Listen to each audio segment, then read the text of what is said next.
King Oni, Wave Force Artillery, and the Shogun Battleship. Use these base killers to finish off your opponent. For starters, the King Oni is a giant robot with laser eyes. Use its eye blasters to take out vehicles and buildings. It can't attack air units, though, and unlike the APOC tank, it can't crush vehicles unless it's charging. Use the King Oni's Bull Rush, its special ability, to drop its shoulder and charge at a target. Anything in its path that's not utterly destroyed will be much worse for the wear. The Wave Force Artillery is a heavy bombardment unit with a gigantic charging laser. It's a slow-moving, slow-firing unit, but its charged-up artillery blast is devastating to anything it hits. You can fire the weapon prematurely with the Wave Force's special ability, but it'll dish out less damage based on the time it's had to charge. On the oceans, the Empire has the mighty Shogun Battleship to close the deal. It can devastate enemies from long range, though it's limited to attacking ground targets. While its cannons aren't effective in close range, it's not completely defenseless on the high seas. Use the ramming speed special ability to charge enemy ships, crushing them on impact. Now then, you should have a good mix of tactics to choose from when playing as or against any of the three factions. Of course, this was just the tip of the iceberg. Every unit on every side has a valuable role, so try them all and see what they can do for you in all sorts of different combinations. And if you want to keep getting better and better, carefully observe your opponent's tactics. Defeats can be even more valuable than victories in this respect. Even playing against the computer in skirmish mode can teach you a lot of neat tricks. Normally, we'd be wrapping up Command School right about now, but not this time. No, for how could we finish talking about Red Alert 3 without taking a look at the killer commandos in the game? Don't go anywhere. It's time to break down the hard-hitting ladies of Red Alert 3 in Commando Mission.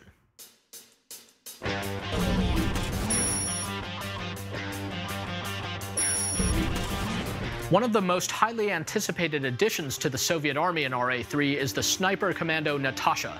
Natasha is absolutely deadly against infantry and also rather stunning in the game's video sequences. She's played by MMA fighter Gina Conviction Carano, also known as Crush on American Gladiators. In-game, you can fire Natasha's sniper rifle into a line of troops, and the shot will go straight through, killing everybody in a straight line. Against vehicles and structures, she can call in an airstrike. The airstrike takes a few seconds to fly in, so plan accordingly. As for her special ability, Natasha can target an enemy vehicle and take out its driver, leaving it empty. Move one of your infantry into the unmanned vehicle to claim it for the motherland. For the Allies, Special Agent Tanya Adams makes a bold comeback here. She's not exactly the same gal longtime Red Alert fans will remember, but you'll find she's every bit as big of a deal this time around. She wields twin pistols, which can be used to eliminate any infantry that so much as look at her wrong. As for vehicles, Tanya runs up to them and sticks some explosive charges on them, blowing them to bits.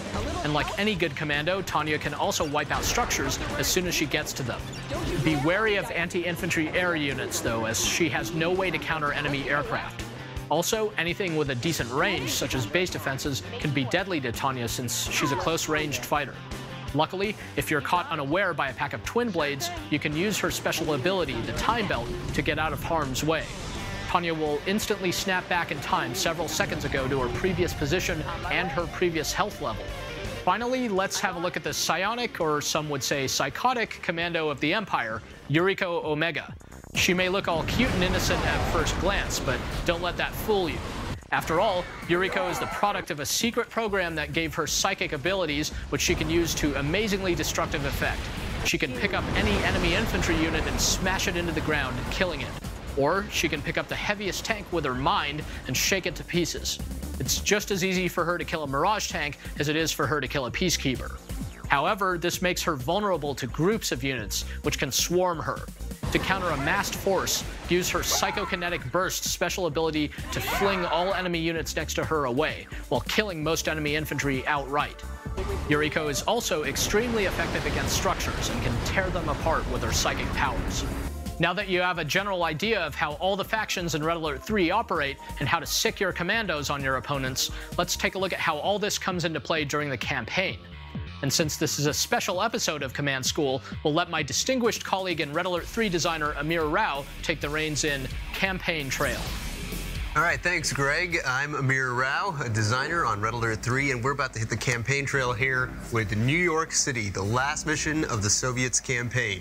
We're going to give you the dirt on this mission, all the different iterations it went through, some hints and tips, and show you the 2 new units that are introduced in this mission, which are the Terror Drone and the Tesla Tank. We're going to start up New York City right now and do our first objective, which is to eliminate Fort Bradley's prospectors, and we're going to do that with a very typical online strategy, which is using terror drones and getting them in to the enemy miners.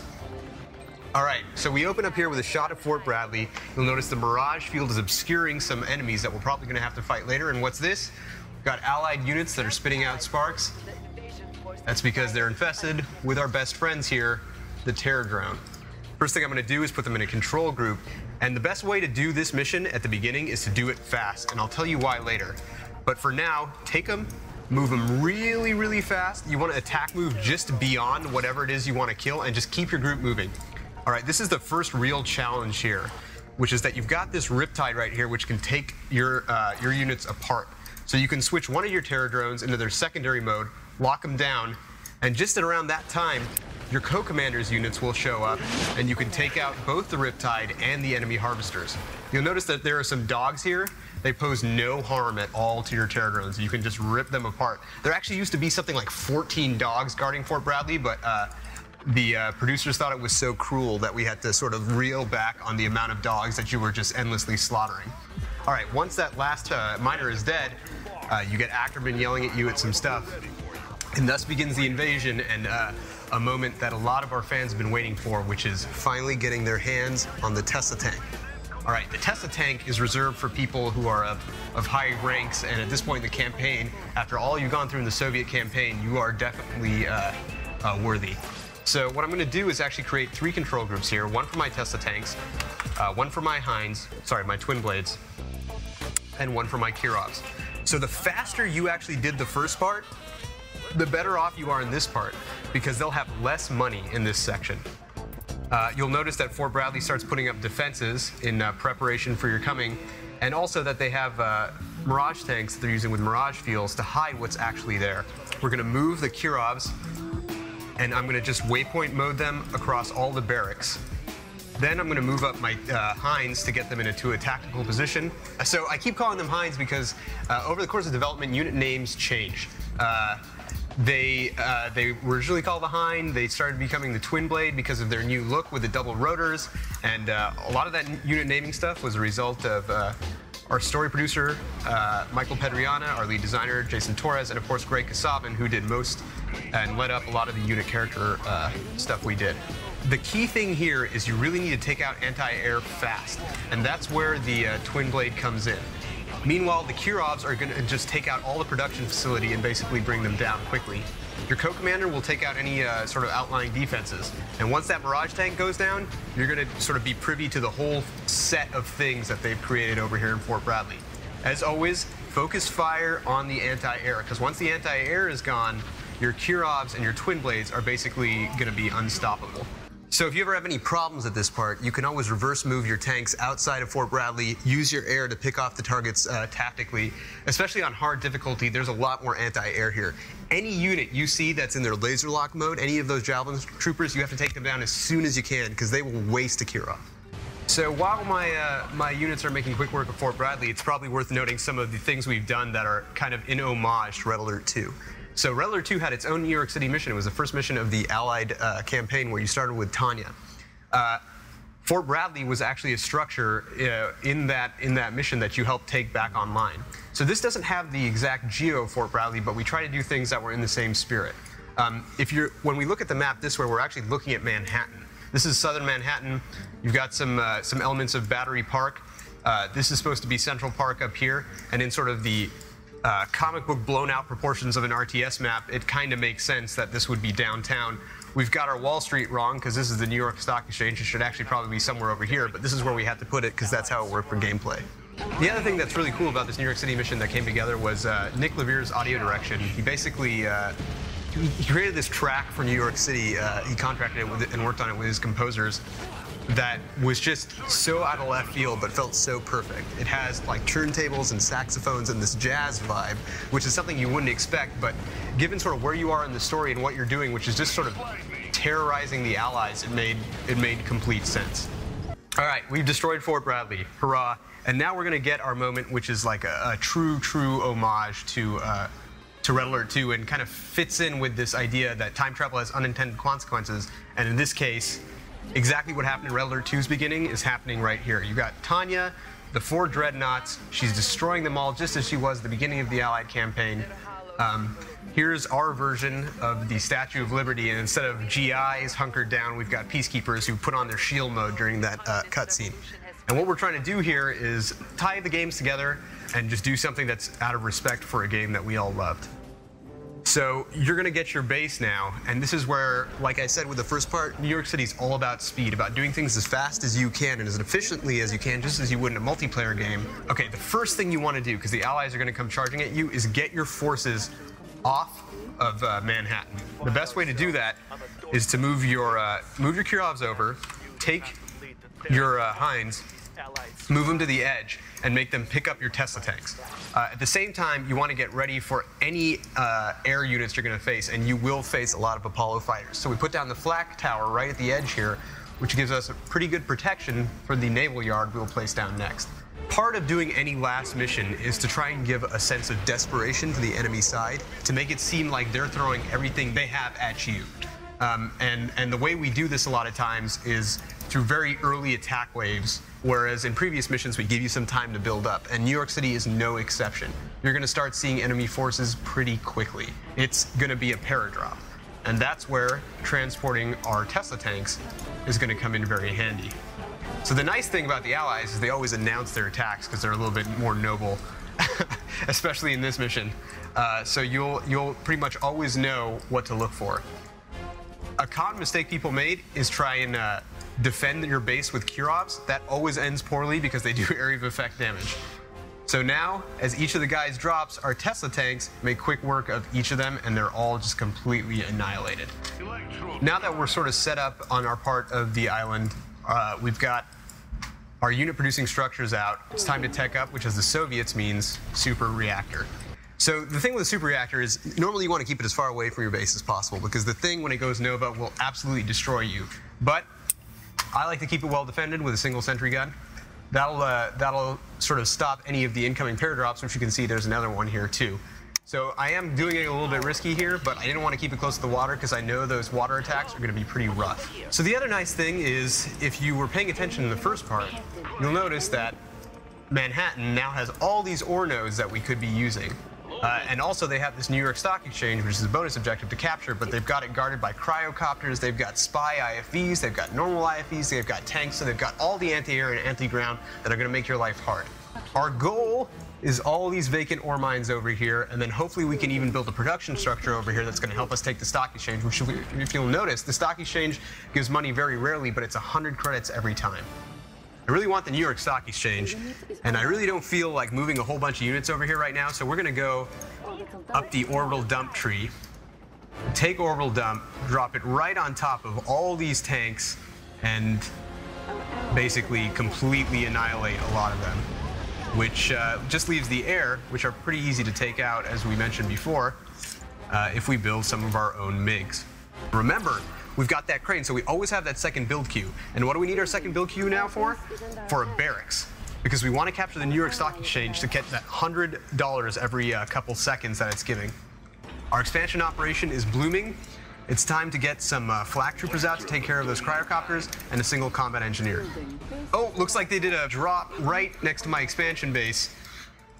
So this is bad news as far as news goes. But I'm going to go ahead and continue with my original intent here, which was to take out everything around the stock exchange, get my engineer, and that's going to give me and my co-commander a cash boost. I've lost my expansion at Fort Bradley, which isn't actually a devastating blow because the stock exchange is going to bring in a lot of money for me. As far as my naval force that I'm trying to assemble, I'm going to start with my anti-air. Then I'm going to go with my anti-ship stuff, which is the Kula sub. This is kind of an interesting Soviet mission because every sort of juicy thing the Soviets have comes out of the war factory, but because you're separated from your objective targets, you're going to have to rely on the Soviet air and the Soviet Navy. So if the Tesla tanks go down, you're never going to get them back. So always, always, always sort of keep these close and keep them safe. To crack this really tough nut, which has got assault destroyers, hydrofoils, dolphins, all the finest things in the Allied Navy. You're going to see aircraft carriers later. All these defenses, you're going to need something really devastating, and in that case, it's the Soviet Dreadnought. The thing about these last missions is they always try and spread your attention thin between doing a bonus objective that will help you get money, between expansion so that you can support multiple queues, between bonus objectives that seem really fun, like killing Tanya, and between the primary objective, destroying the Statue of Liberty. All right, we're teched up. It's time for dreadnoughts. We move our bullfrogs up so that everything's always covered. We've got twin blades there just in case they ever bring anything else, and we've got our Kirovs.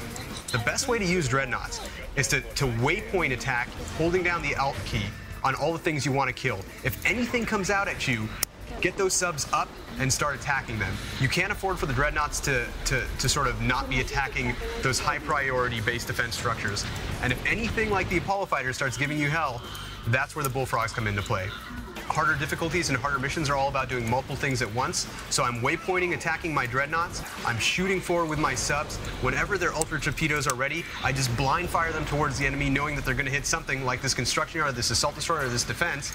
Or occasionally they'll send out these little raid parties of the dog. And so the dog might seem like one of those frivolous things, like why would you send a dog? And that's why. Because if you're not careful with your units, a Kirov will drop a bomb on the dog and take out one of your own bullfrogs. It's one of those things that players should realize by now, using a lot of the Soviet units, but we like to test their skills. So remember, if Ackerman's taunting you, that means something bad is about to happen. Because I designed the mission, I know exactly what that is, which is an attack from behind my base, which chronos in, and if you're not paying attention, that could be absolutely devastating. Remember, if you're going to lose something, you can try and sell it. In that case, I was able to get $9 back, and that $9 could be the difference between victory and defeat. All right, back to this huge naval battle I was happening. We've got assault destroyers. We've got Kirovs that are locked down by hydrofoils. My own guys are on their cooldown for their ultra torpedoes. He's sending PT boats. He's got a ton of crap at the shoreline. So that is where we move in the Kirov. And ladies and gentlemen, orbital downpour. I'm going to use it right here. So here it looks like my Kirov isn't going to survive. So I'm going to try and get it as close to the naval yard as I can. When it blows up, hopefully it'll do some damage. And you can see between the orbital downpour and the Kirov, hopefully I'll take out a bunch of stuff that was there. And I actually managed to take out quite a bit of stuff. Never float PowerPoints, so I get my mass production and my magnetic satellite. The magnetic satellite is going to come into use almost immediately, as I'll use it to suck up any of these aircraft carriers that I can. Those Athena cannons at the shore will really tear your subs up, so try and stay at max range from them, and never, ever, ever, ever stop building. All right, most of their production structures are down, and once you own the seas in this mission, you're pretty close to victory. So once our forces are built, our targets are the defenses. You really want to make sure you take out all the IF defenses that are there, and then the production structures that are inside, so they really can't keep rebuilding their stuff. They've got a really strong economy because of the ore nodes behind there, but it's also pretty well protected by so many defenses that it's usually not worth it to go straight for their economy in this particular mission. So cutting their power is always a good idea, and in fact, it's going to be one of the first things I do as part of my siege. I'm going to need to fire a power into here, and that means I'm going to need line of sight. That's where getting just any air unit can help. I know my co-commander has air units, so I'm going to tell him to take position near the power plants. This will reveal some line of sight for me as he moves behind in, which is perfect for me to use an orbital downpour all over their power plants. Basically what we're doing here now is we're about to have just a big dreadnought festival, or carnival, if you will, of destruction. All right, so here we have a pretty good straight line on the Statue of Liberty. He's got almost nothing left to defend, and that's where we go ahead and we'll start bombarding the Statue of Liberty. We want to get our Tesla tanks in on the action too, because they're pretty devastating, so we'll go ahead and create a twin blade or two to transport them. So we've got our Tesla tank on the island, which is going to be fun indeed, because if anything ever comes after me, I should be pretty prepared. We're bombarding the Statue of Liberty in true Soviet style, which is to use dreadnoughts from far away, and we're moving a Tesla tank up, which is also going to help us make quick work. And on top of that, we're going to buy some top secret protocols. In this particular case, the Desolator airstrike. We'll pull down the Desolator airstrike. We'll rain orbital refuse down. We'll make sure our poor dreadnought doesn't get killed by a Soul Chieftain tank. And look, we've got an irradiated, bombarded Statue of Liberty in sort of classic and true Soviet style. We're going to end up taking this thing down in a way that the Allies most definitely had coming. Like I said, this is New York City. It's sort of a riff on the original RA2 mission, except for told from the other side, which is the Soviet side. Remember a couple things that will keep you alive in all these late game missions. Build a crusher crane as the Soviets. It'll help prepare your units. Use the secondary abilities of all your units, especially that Akula Ultra Torpedo, and you can blind fire it into the fog, and you can start taking down all that Allied stuff from a good, safe distance, even before you get dreadnoughts. And then once you have dreadnoughts, it's bullfrogs all around to keep those guys alive. So I'm Amir Rao with the Campaign Trail. Back to you, Greg. Thanks, Amir. And with that, you should be in good shape to start tearing it up in Red Alert 3. So go on and try playing as all three factions and make good use of those special abilities. Break out the commandos and use their awesome powers to eliminate computer and human opponents alike. Thank you for watching, and I hope you enjoy the game. If you need a break, check out more episodes of Command School at commandandconquer.com. Dev tested, player approved. For Command & Conquer TV, I'm Greg Kasavin.